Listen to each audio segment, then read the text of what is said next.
अजिंक्य Maharashtra news, एका सामान्य माणसाची अनोखी सुरुवात. संपादक संतोषजी लांडे. पाहुयात काही ठळक आणि महत्त्वाच्या घडामोडी.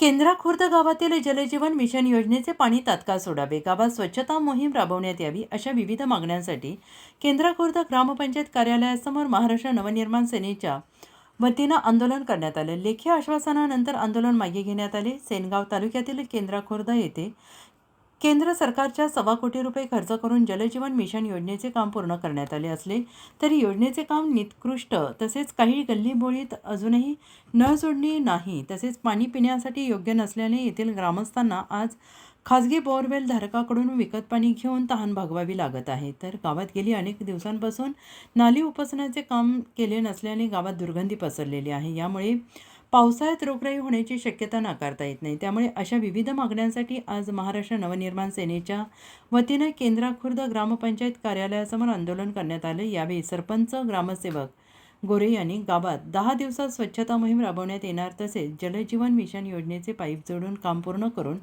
पाणी सोडण्याचे लेखी आश्वासन दिल्यानंतर महाराष्ट्र नवनिर्माण सेनेचे तालुका अध्यक्ष बंडू देवडे, संदीप जाधव यांनी आंदोलन मागे घेतले. अजिंक्य महाराष्ट्र न्यूजसोबत सिकंदर पठाण, सेनगाव, हिंगोली. गावात आज रोजी आंदोलन आम्ही केलेले आहे. कारण गावात अडचणी येतात, पाणी नाही. पाणी म्हणा गेलं की नळपट्टी मागतात, रस्ते बरोबर नाहीत. रस्त्याचा फंड सांगितला तर मग आम्ही 2 वर्ष आम्ही टाकला निधी, तर ते कॅन्सल झाल्यानंतर तर आम्ही मागण्या केल्या. तर ते मध्ये विहिरीले पाणी आहे, खराब आहे, सोडू शकत नाही. नेमकी जलजीवन मिशन योजना ₹1.25 कोटी खर्च करून तुमच्या गावात आली. मग तुमच्या गावात आजपर्यंत पाणी नाही आलं.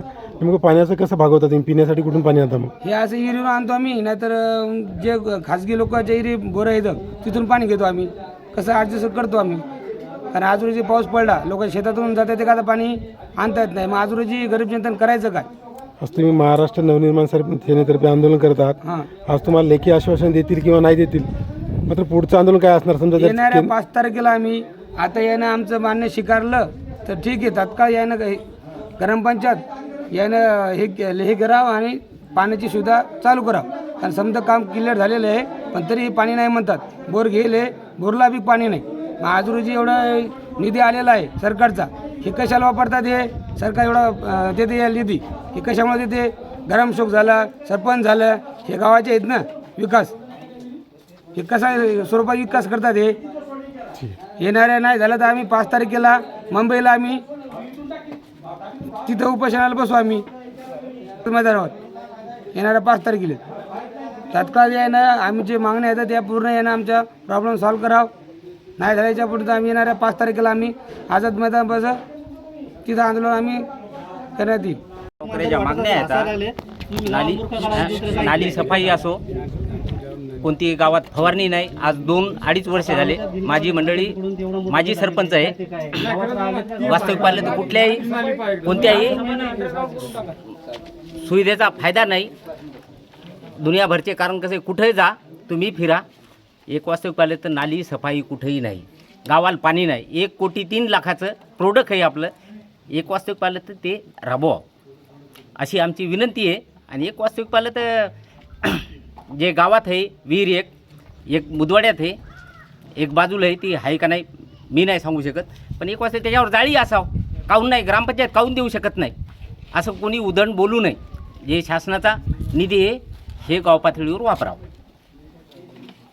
या ग्रामपंचायतला निवेदनाद्वारे कळवलं होतं की बाबा जे जलजीवनचं जे पाणी आहे, तुम्ही जलजीवनची योजना जी पुरेपूर कंप्लीट करून बी जलजीवनचं पाणी का देत ना? तर ग्रामपंचायतचे किंवा जलजीवनचे जे अधिकारी आहेत त्यांनी आम्हाला उडवडीचं उत्तर दिलेलं आहे, विहिरीमध्ये पाणी खराब आहे. मग मी म्हणलं, साहेब विहिरीमध्ये जर पाणी खराब आहे तर तुम्ही अधिग्रहण केलेला जे बोर आहे त्या बोराचं पाणी कुठे जाते?